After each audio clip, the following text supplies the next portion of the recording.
Boa noite, eu sou a Ana e eu vou falar um pouquinho sobre os cuidados paliativos, né? Eu vou falar quando eles deveriam começar e qual o principal objetivo do cuidado paliativo.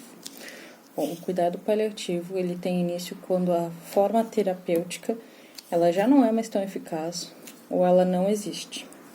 E o seu principal objetivo é trazer qualidade de vida para o indivíduo. Trocando em miúdos, o que a gente está tentando dizer? Aquele indivíduo que está fazendo um tratamento, mas esse não consegue mais atingir a cura, a gente tem um exemplo batido, né? As formas de câncer, onde chega em um estágio que está muito avançado, que o câncer não vai ter mais cura. Mas para ter outro exemplo, para não ficar só no mesmo, a gente pode trazer hoje a AIDS, né? A AIDS é uma doença que não tem cura, mas a gente trata ela paliativamente, a gente vai tratando os sintomas, né? Os agravantes dela. E quando ela não existe, né? A gente pode dar um exemplo agora até novo que estamos vivendo. O Covid hoje ele não tem cura, né? É o nosso organismo que cura o Covid, o nosso próprio organismo consegue combater. Mas uma medicação que cura hoje a gente não tem. Mas para entender melhor, nós vamos passar ao segundo ponto, né? Quais são os tipos de cuidados paliativos? A gente tem alguns e eu vou detalhando um pouco. O controle dos sintomas. O controle dos sintomas entra quando eu falei ali no Covid, que ele vai tratar a febre, ele vai tratar a dor no corpo, ele vai tratar a dor de cabeça, ele vai tratar a diarreia, ele vai tratar esses sintomas. Mas curar a doença ou vai ser o nosso corpo, ou muitas vezes vai acabar não tendo cura. O home care ou a internação. O home care é para aquele paciente que ele não quer acabar a vida dele lá no hospital, ele quer ficar na casa dele, que é onde ele viveu a vida inteira. Ele está cansado de ficar lá no hospital, ele não quer morrer lá. Ou a internação, que a gente tem o oposto, né? O paciente, ele quer morrer assistido, ele quer ter conforto, ele tem medo da morte, ele quer morrer em um hospital. E aí cabe a nós também respeitar a decisão do paciente.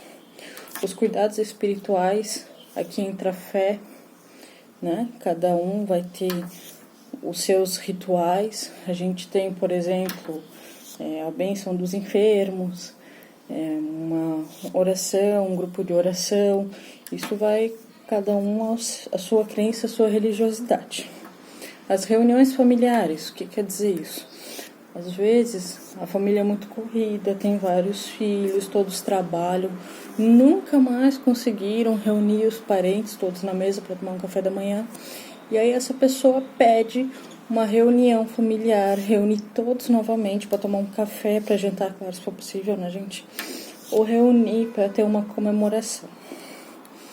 Outra coisa, a coordenação do cuidado. O que é isso?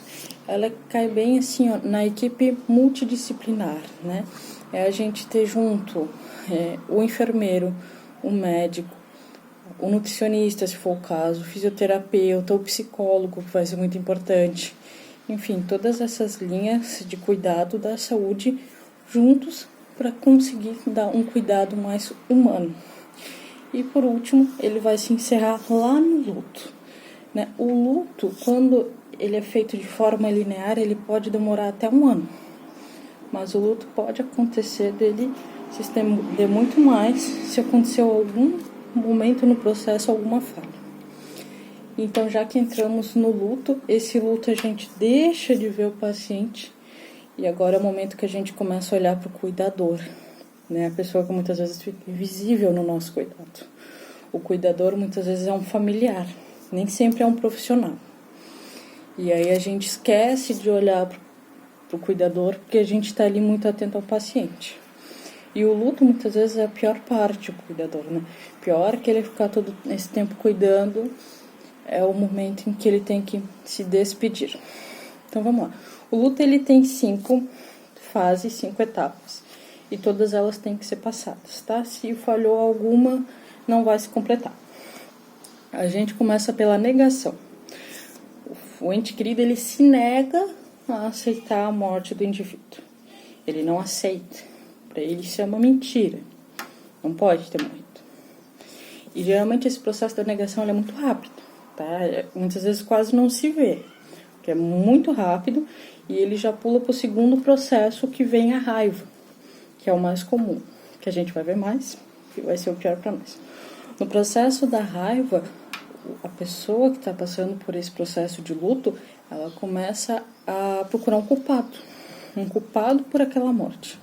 Não, o culpado foi o médico, o culpado foi o enfermeiro, o culpado foi uma empresa, o culpado foi esse de trabalho.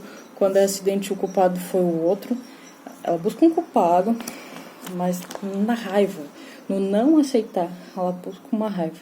E aí a frase que a gente mais escuta: por que isso está acontecendo comigo? Mas lá o fulano de tal é ruim, não vale nada, e ele vai, né? Os ruins ficam e os bons vão. Essas são as principais frases. E aí depois que ela passa por esse processo, geralmente se mescla, tá? Não é acaba um, começa outro, acaba outro, começa outro. É um grande gradiente, assim, se mistura um no outro, mas ela vai passar por todas. Começa a negociação. E nessa negociação é muito fé, tá? Então, a gente tem que crer na crença do outro e tem que entender que é um processo. A gente tem que respeitar esse momento. O que é a negociação? A gente começa a ver, quando eu morrer, eu vou estar com ela no paraíso, o resto da eternidade. Ou, por exemplo, a gente vê outras coisas que existem, né? Por exemplo, eu senti o cheiro do perfume da pessoa. Eu sei que a pessoa está aqui, mas eu vi um vulto, só pode ser isso. Eu sonho direto com essa pessoa. Ela quer falar comigo. Ela busca negociar uma realidade para ter aquele ente querido perto dela. Ela não aceita que o ente querido partiu. Ela procura motivos para ter aquele ente querido com ela. E aí, quando ela percebe que não vai mais ter esse ente querido, que vai chegar uma hora que ela vai perceber, ela entra numa depressão. Uma depressão muito profunda, né? Porque ela percebe a perda do controle. Ela não tem mais o controle da situação. O indivíduo não vai mais voltar. E é aquele momento que a gente chama que cai a ficha, né? Aí ela começa a pensar, e agora, como é que vai ser minha vida agora? Porque a gente tem que pensar que o cuidador, muitas vezes, viveu em função daquele paciente.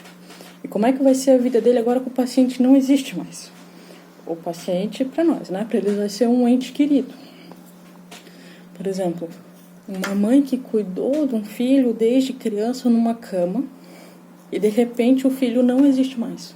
Como é que vai ser a vida dela agora que não tem mais esse filho? Ou seja, não está falando de 1 mês, 2 meses, às vezes a gente está falando de anos cuidando. O filho nasceu daquele jeito.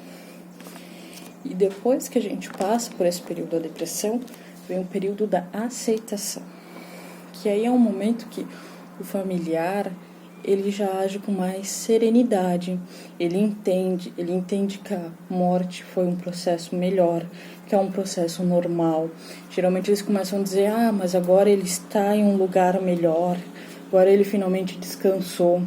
Esse é o processo da aceitação. E aí a gente começa a ter algumas ideias, então, de como superar o luto. O luto, ele é muito individual em cada cultura. Em uma cultura vai ser de um jeito, outra vai ser de outro, mas geralmente aqui na nossa ocidental, que é a que a gente vive,